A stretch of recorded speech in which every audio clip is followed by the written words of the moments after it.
Crowds welcome National President of Fulani Herdsmen in Taraba State. His Excellency Dr. Abdullahi Bello Bodejo, who doubled as the powerful global leader of Fulani pastoralists worldwide, was received by mammoth crowds of well-wishers and fans at Jalingo, the capital city of Taraba State. It was gathered that some people were holding his posters and banners, chanting his name to show their appreciation towards his wonderful efforts in promoting peace in Nigeria. Indeed, this is what every leader got when he is friendly and when you take your people's responsibilities as your number one priority. Bello Bodejo has proven to the world time without number that the welfare and safety of his people is his utmost priority. He will be taking on peaceful coexistence and harmony among Fulani and other tribes. I want to use this medium to wish him success in his future endeavors. May God Almighty continue to guide him. May he also reward him abundantly for his service to humanity. Also, this is the article, the writer actually sending a message. Well, on Fulani News Media, it says Alhaji Dr. Abdullahi Bello Bodejo, who doubled as the powerful global leader of Fulani pastoralists worldwide, was warmly welcomed. Well, okay, now I've searched this name and it says Bello Abdullahi Bodejo is the president of Fulani Social Cultural Association, Mieti Allah. This makes much more sense. I think it's a bit deceitful because, again, when you have Mieti Allah as, well, him being the president, of course, that the narrative obviously changes. And so obviously this name is very deceitful because I was like, who is this person and what is this person representing? So let's go straight to the comment section. Someone says, evil must never go unpunished. Jesus Christ reigns forever. Okay, I don't know how that relates. While Buhari lasts. That is true because, again, they sort of work hand in hand in defending the government, and it's strange. His Excellency has come to take stock of the number they have killed already so as to strategize for better efficiency. He has come to preach to them their kind of peace only God can save us. Again, at the end of the day, what's the impact? If a lot of northerners are going out to go protest and be like, what is going on in the country shows that it's bias and it is not fair and the corruption is very, very real, because technically the average northern man is not necessarily benefiting, except you are working hand in hand with the government to do or commit atrocious actions. Someone says, Taraba, brace up, danger lies ahead. Like East, wake up, ESN will kill you guys. Wow, okay. See, this is how ESN just gets dragged into every conversation. This has nothing to do with them. This person just says, Taraba, brace up, danger lies ahead. Someone came to reply and says, like East, wake up, ESN will kill you all.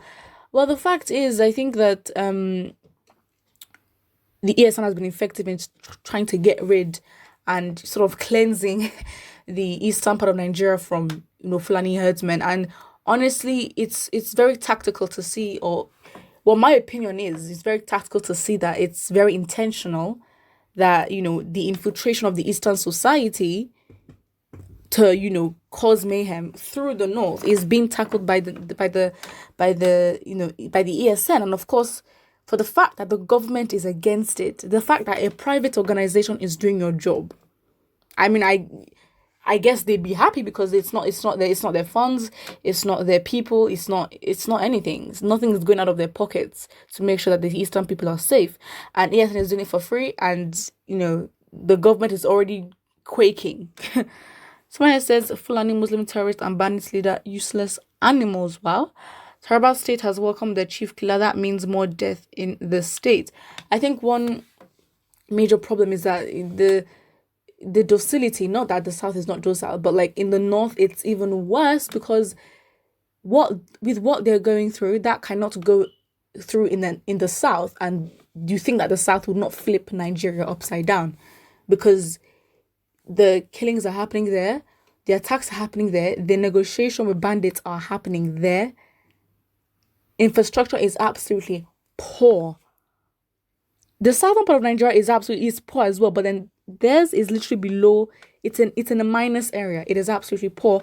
And technically with what they're going through, it is more justifiable that, you know, or more called for that they'd have protests, but the energy for me is just not, it's not doing good. And I think that, you know what, Nigerians in the diaspora have sort of the liberty in obviously working infrastructures to actually protest, because again we know that, you know, the value for life is obviously higher, so we know that the our risks are less. So yeah, if it's sad, but you have to take charge in your own land, because that's where the change will happen. Someone says, darkness has never come light, never overcome light for a day. President of Fulani nuisance. Someone says, this is not mammoth crowd. When he leaves Taraba, you will begin to hear of accelerated Fulani attacks in Taraba. That is also very true. I mean, it's very, I mean, when these names are not there, I mean, mostly the names with the money, when they're not in the state to actually negotiate after they leave, that's when all these attacks happen. And for the fact that it's just very suspicious that you have bandits and you are paying them, as if you paying them is the end of it. It's the lack of logic for me. Honestly, the things that are happening is just lack of logical thinking. Like, they're just gaps in that chain of analysis, because I don't understand how you'd go from A to Z without going through C or D. Doesn't make sense. Someone says, authentic president of Nigeria. He is the one calling the shots for all that is happening in Nigeria from the beginning. Do you agree with that? I don't. If you like, change your name to Alhaji Nigeria Abuja. We know you are a foreigner claiming Nigerian citizenship, getting undue recognition due to the terrorist activities of Buhari. Well, Buhari now is in London receiving treatment or whatever he's going through. So yeah, Buhari is, I don't know who our president is. So yeah, it's safe to say that Nigeria is not leading itself. We just vibes. Someone here says, it is only in Nigeria that illiterates are referred to as doctors. Doctor for what, if I may ask? PhD in killing and kidnappings. Aboki will always be Aboki. As for you, Mr. Fulani's fake writers, thunder will fire you. All right. Someone says, so this country has gone back to this level. True. But you know what? I'm not even going to get worked up about this, because again, if the people don't want change to happen, the change is not going to happen. And really, you can't stress yourself, to be honest. But I'm ready to go anytime, any day. Someone says, God, your children are looking to you. Well, put what you think about this in the comment section below, and do not forget to like and subscribe.